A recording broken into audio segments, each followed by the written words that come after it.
अस्सलाम वालेकुम guys, welcome back to my YouTube channel. उम्मीद करता हूँ आप खैरियत से होंगे। हमने एक पाइथन की प्लेलिस्ट स्टार्ट की है जिसमें हम पाइथन बेसिक से एडवांस सीख रहे हैं। तो आज हमारा टॉपिक है इफ़ एल्स। पाइथन में क्या होती है?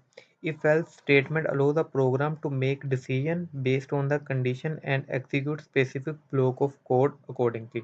यानी कि इफ़ एल्स कंडीशन जो है वो प्रोग्राम को कंडीशन दे के, यानी कि उस स्पेसिफिक ब्लॉक में क्या कंडीशन लगी है, इस कंडीशन को दे के डिसीजन मेक करती है कि कौन सी कंडीशन ट्रू है, और जो कंडीशन ट्रू होती है वो उसका स्पेसिफिक ब्लॉक को रन करवा देती है।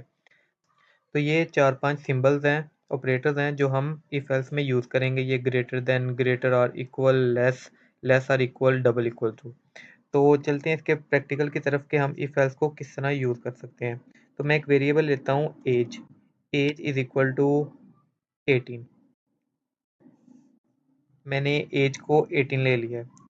अब यहाँ पे मैं कंडीशन लगाता हूँ इफ़ एज, यानी कि इस वेरिएबल में जो एज दी हुई है अगर वो ग्रेटर देन और इक्वल्स टू 18 होती है तो उससे मैसेज हम शो करवा देंगे जी, you are eligible to vote, you are eligible to vote.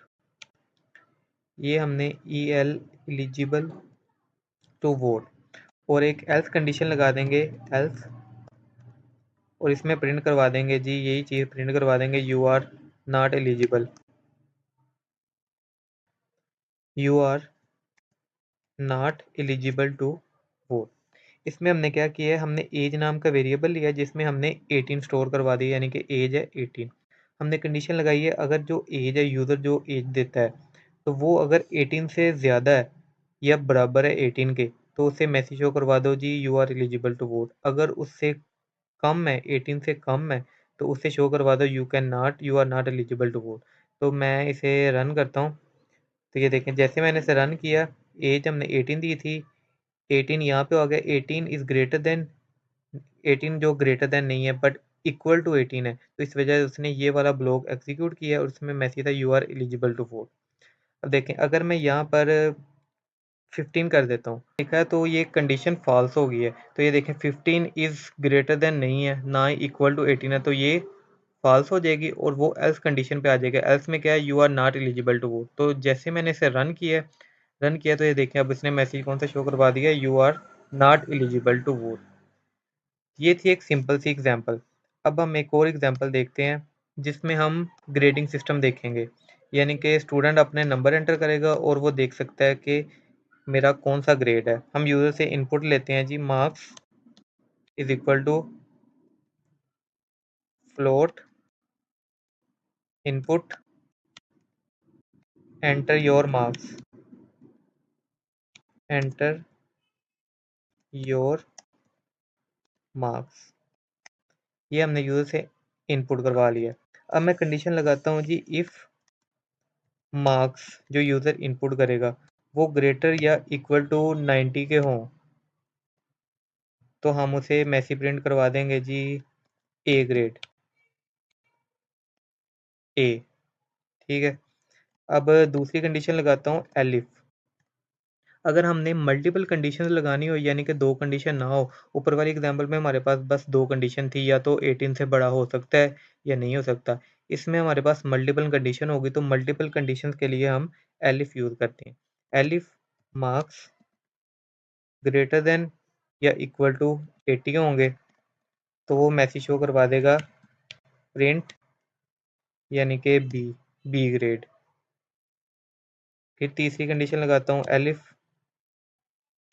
Marks are greater than या इक्वल टू 70 होते हैं, तो उससे मैसेज शो करवा दे जी, सी ग्रेड।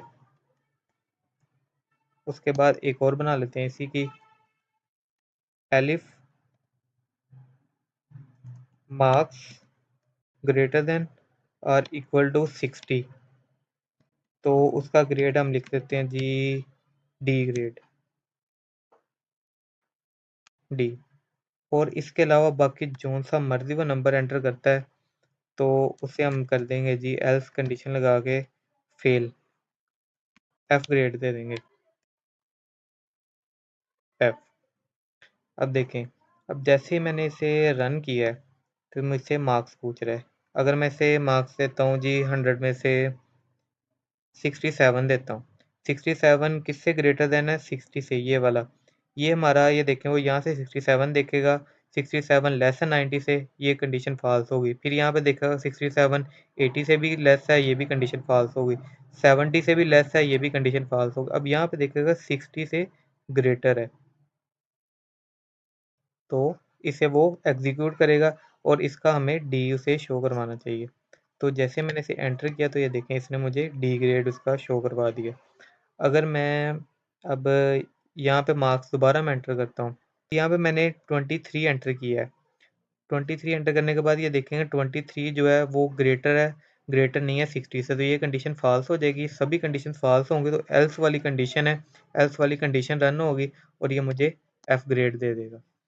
तो इस तरह इसके अलावा भी हम 2-3 और एग्जांपल हैं जो हम इफ एल्स की यूज़ करके देखते हैं कि इससे आपको अच्छी अंडरस्टैंडिंग होगी। तो इसके अलावा हम देखते हैं जी नंबर इवन है या ओड है।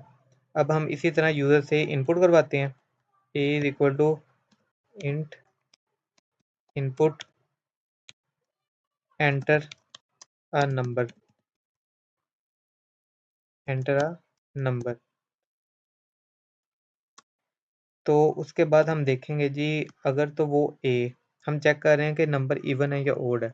यहाँ पे कंडीशन लगाते हैं if a modulus 2 double equal to 0, ये हो जाता है।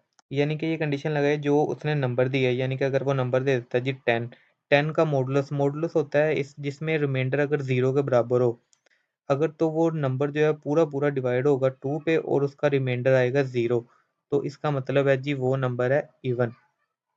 तो हम यहाँ पे प्रिंट करवा देंगे जी print even number, even number. और कंडीशन ट्रू नहीं होती तो ऑटोमेटिकली एल्स कंडीशन ट्रू होगी और एल्स कंडीशन में हम लिखेंगे नंबर इज ओड, यानी कि ओड नंबर लिख देते हैं, ओड नंबर। अब जैसे मैंने इसे रन किया तो वो मुझसे नंबर पूछ रहा है। अब मैं यहाँ पे 12 लिखता हूँ तो उसने बता दिया जी 12 एक इवन नंबर है। अब इसी तरह अगर मैं एक और नंबर यहाँ पे लिखता हूँ जी, मैं लिख देता हूँ 11, उसने बता दिया जी 11 ओड नंबर है। तो ये था इफ एल्स का टॉपिक। इफ एल्स के टॉपिक में हमने 2-3 एग्जांपल देखी हैं। उम्मीद करता हूँ आपको इन एग्जांपल्स की समझ आई होगी। इसके अलावा हम कैलकुलेटर भी बना सकते हैं इफ एल्स पे, तो वो भी मैंने एक बनाया हुआ है, तो मैं डिस्क्रिप्शन में उसका लिंक शेयर कर देता हूँ। तो आप उस लिंक पे जाकर भी देख सकते हैं, उस वीडियो में देख सकते हैं हम इफ एल्स की मदद से किस तरह एक कैलकुलेटर बना सकते हैं। तो उम्मीद करता हूँ आपको मेरे इस टॉपिक की समझ आई होगी। तो मिलते हैं नेक्स्ट वीडियो में नेक्स्ट टॉपिक के साथ, तब तक के लिए अल्लाह हाफिज़।